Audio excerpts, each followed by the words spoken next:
Okay, so good afternoon. We are recording on the Influencers Radio Talk Show, and we are still virtual because we are still in a pandemic, and usually I would have a local guest, but since we're virtual, I can bring on anyone. So I brought on a guest that I know from college, from Hampton University, Shaquisha Renee, here to talk about her book, and the book is called Woman Up.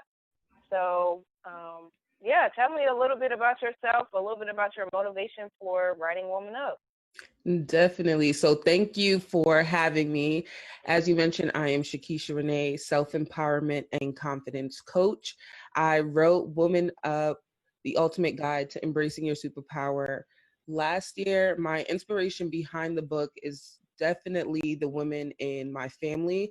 So for those of you who may not know, I am Jamaican, so Caribbean women are the pillars, the backbones of the family, and I've seen them shift to different versions of themselves, whether it was, hey, I'm trying to get this promotion at work. Hey, Mhm. I just had another child.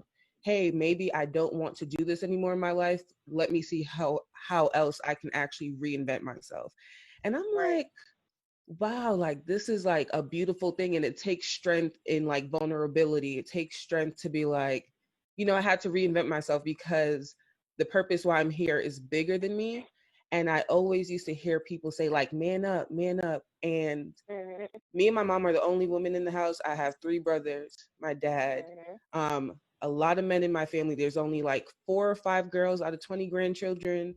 So I grew up around a lot of men. And I don't know if you've been around men when they're sick, but they act like little babies. And I'm like, Mhm. why do people say man up? Like, honestly, the smallest things, they're like, oh my gosh, I have a headache, I have a migraine, I'm dying a slow death.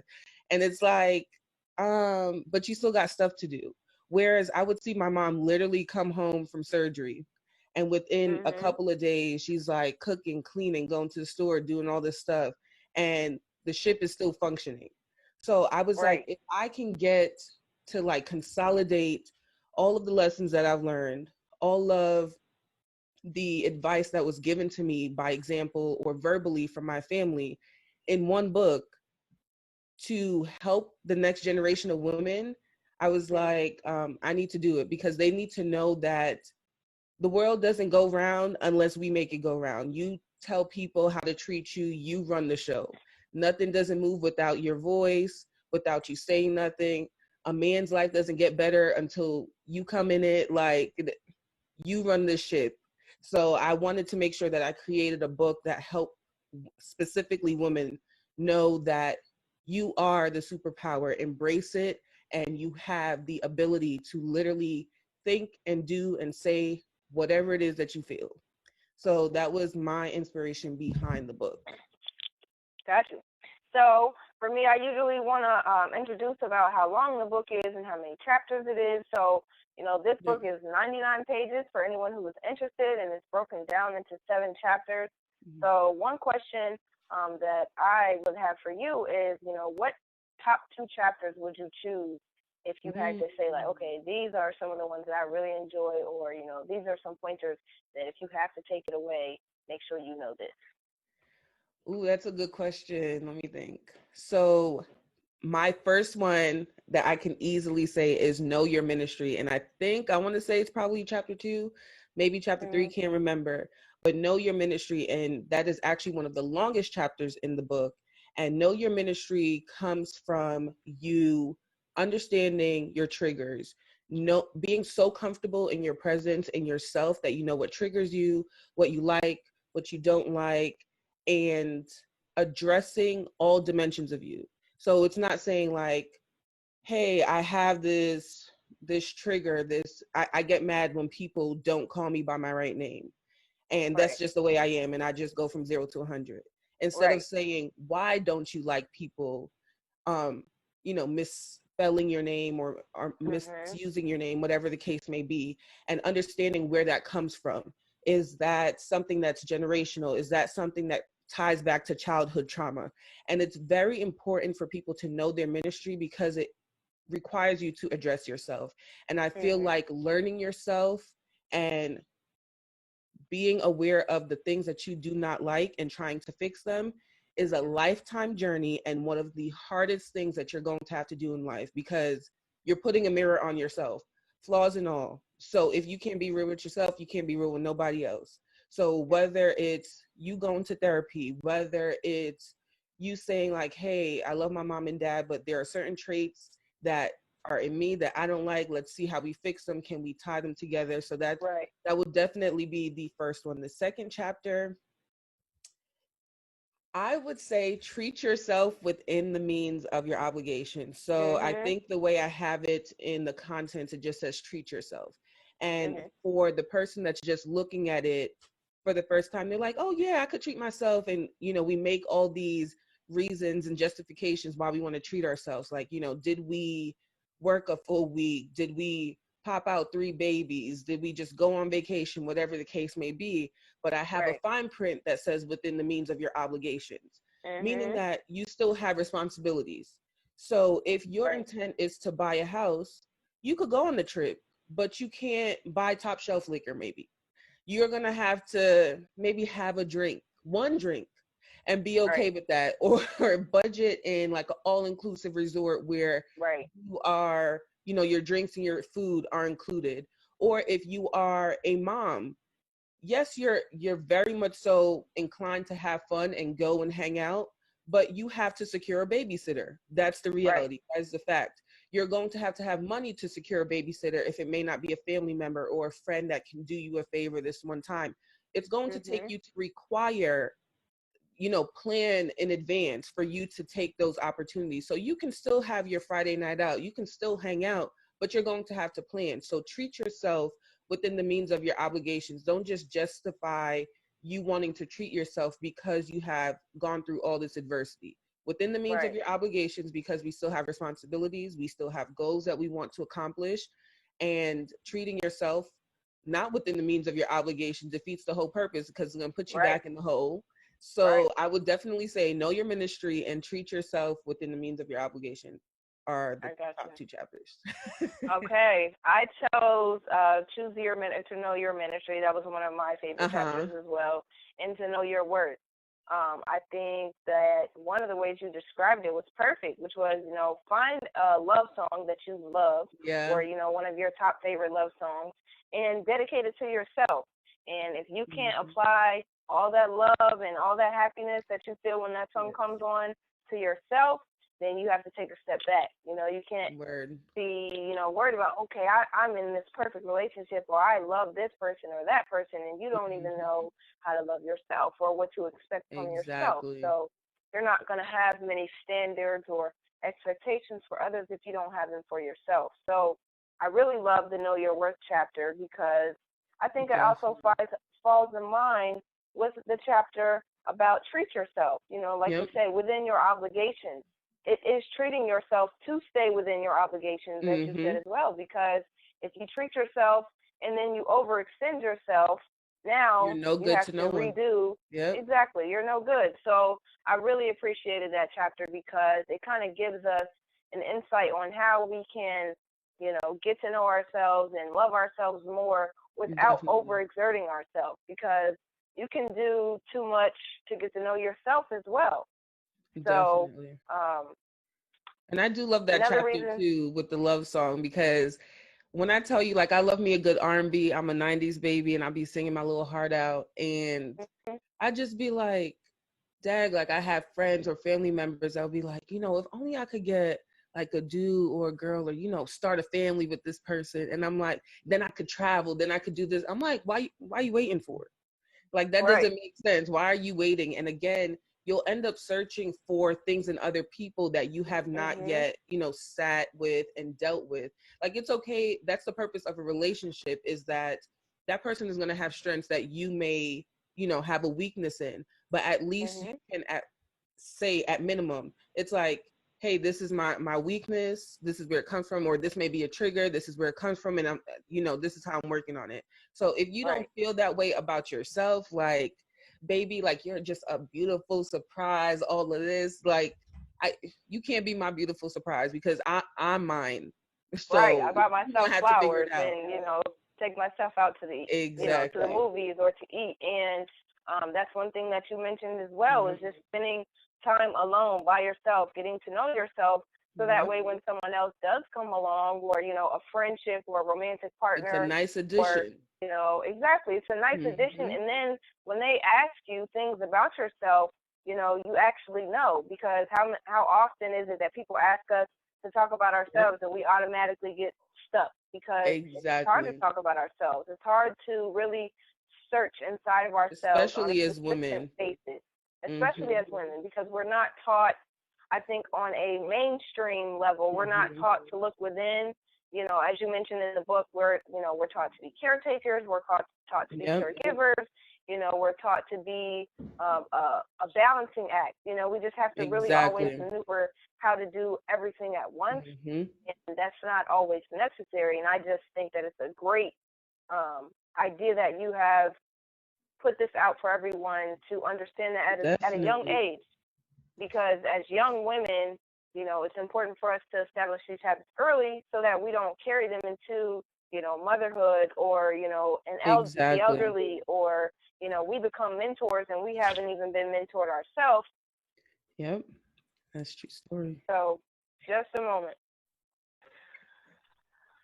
Okay, so you spoke on how when you were a resident assistant in college, you tried to mentor young women, and we were just talking about, being better to ourselves, being better so that we can make sure that we are not pouring from an empty cup. So what is one thing, or some of the things that you do to mentor young women, and some things you do to encourage yourself to be the best that you can be?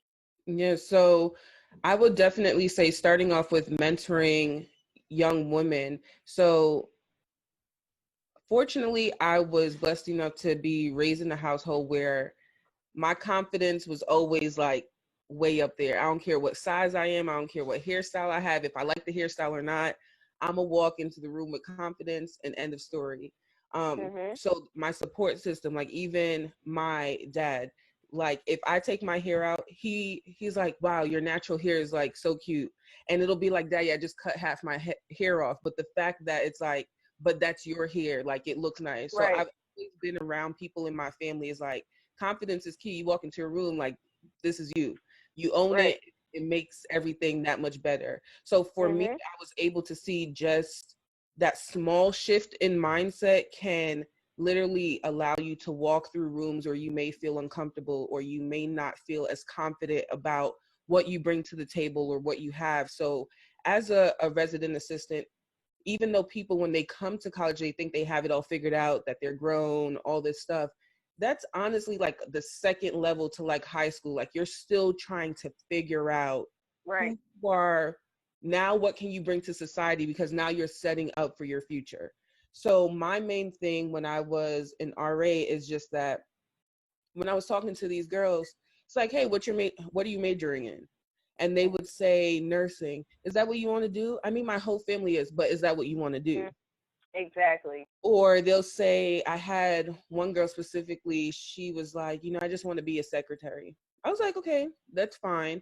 But what is your reasoning behind being a secretary? Do you want to, basically manage someone else's, work lifestyle for the rest of your life? Or do you want to make more money? Like, because again, not everyone's main objective is to like make money or do this. So what's your intent? And she's like, well, I just want to make money, but I'm here to get a business degree.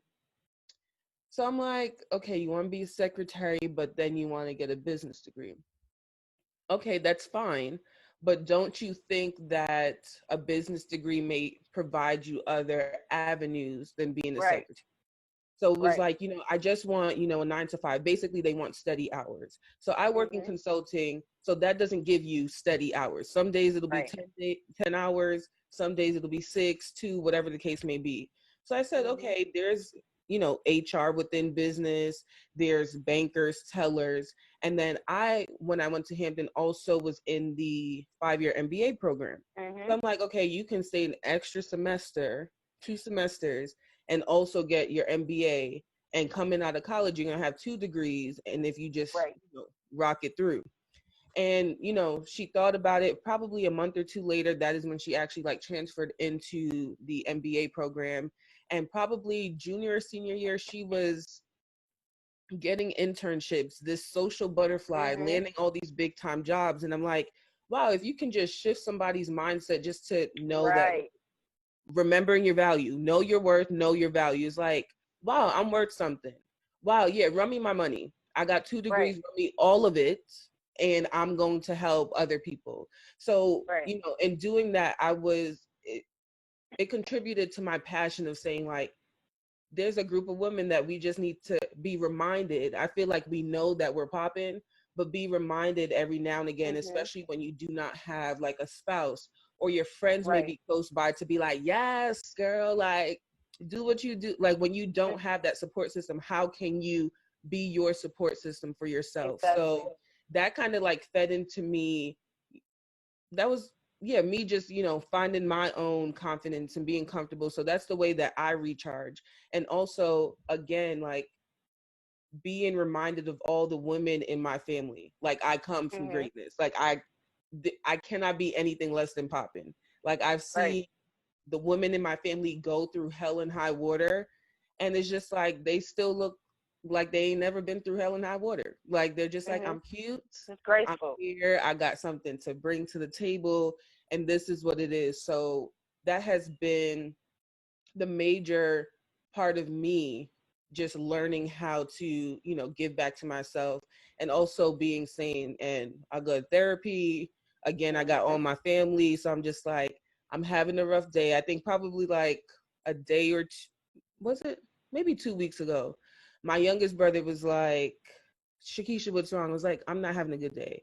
Like he came over and he just like hugged me, and then he left. I was like, thanks, but we're here. So again, like acknowledging that you may need just to take a step back, but that's the way I kind of like recharge for Yeah. myself. Yeah. And that actually led me right into the next question, or my favorite quote.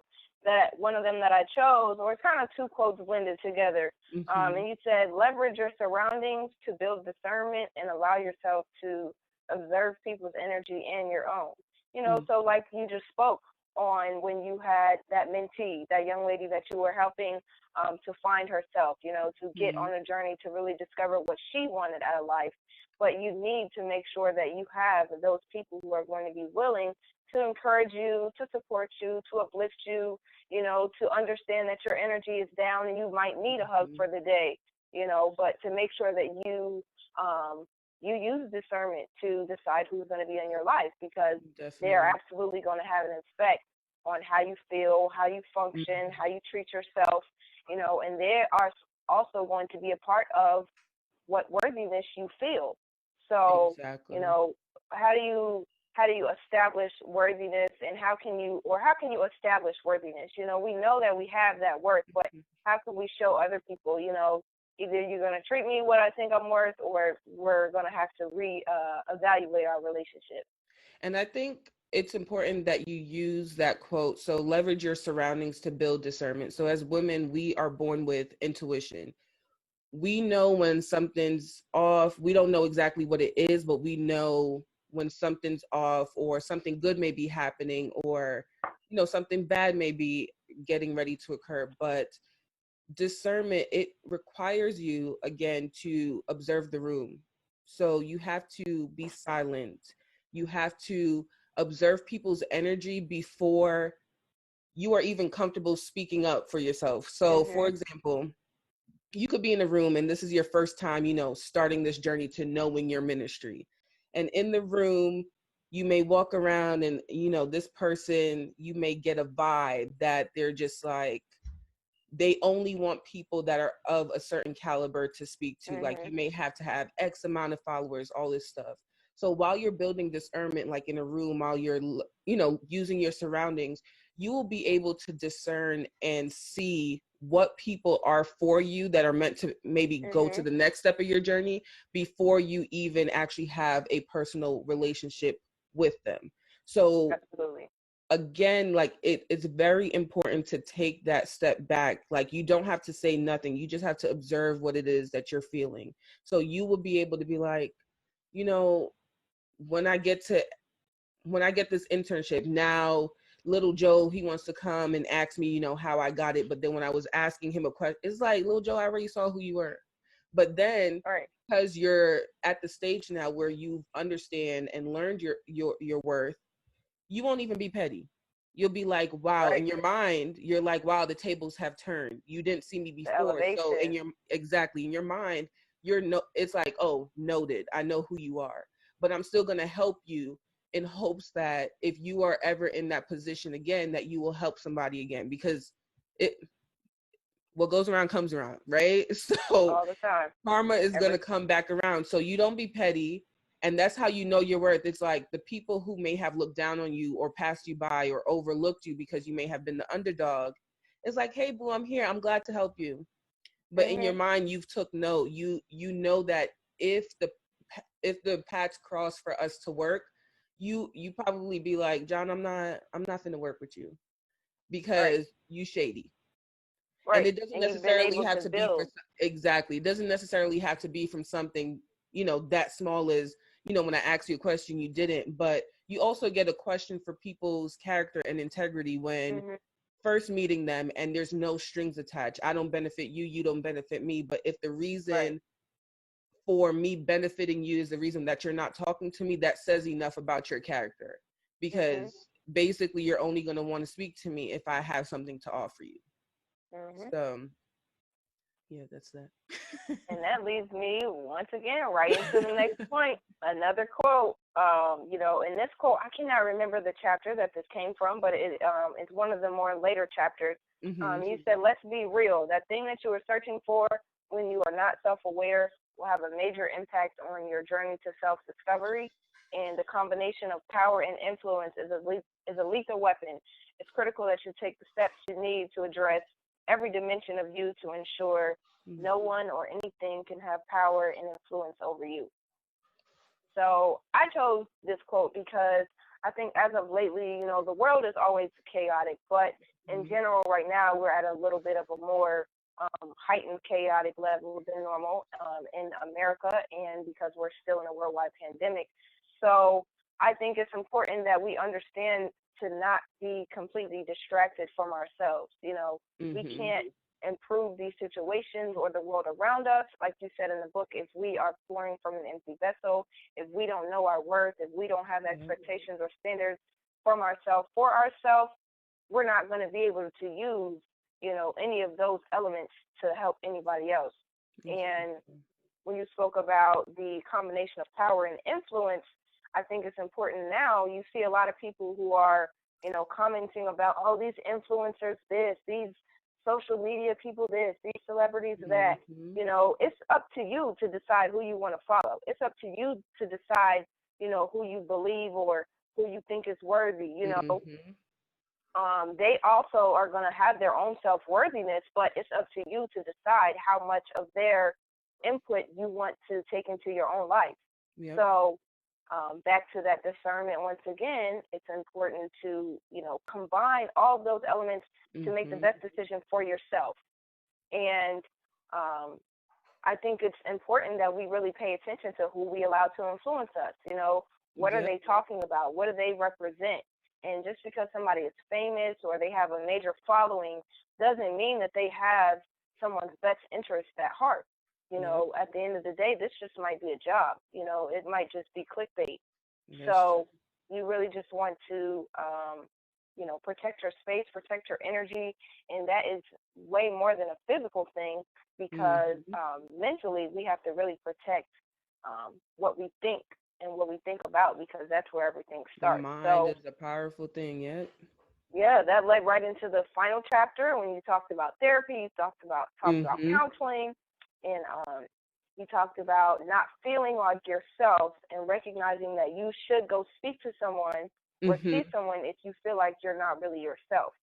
And I think for Black women, Black people especially, Yep. it's important for us to seek some kind of counsel when we think like when we feel like we're being overwhelmed because I think we're expected to be able to just sustain The and handle strong Black everything. woman, But strong Black man. exactly, Yep. exactly. But you are human. You have emotions. You have weaknesses, and it is unfair for the world to expect you to never have a breaking point.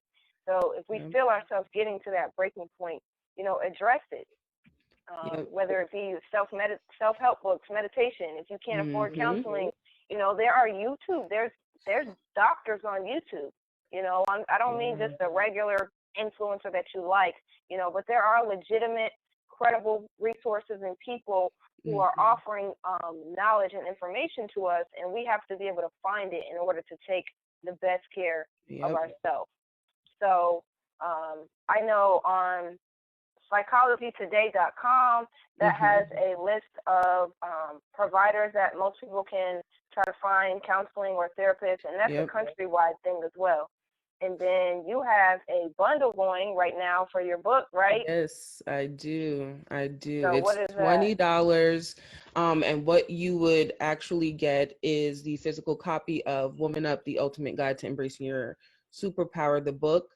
And then you'll also get the Understanding Your Self-Care Style workbook as Mhm. well, in addition to a bookmark, highlighter, and pen. I strategically group these together because I feel like, one, it's important with the book as you learn better ways to embrace your superpower, that you also have the workbook, because Mhm. self-care goes hand in hand. So obviously, Mhm. if you have a workbook, you need a pen and a highlighter to take notes. Right. Right. So and you're reading the book, so we have the bookmark as well. So I think it's a Mhm. great package for yourself, just empowering yourself.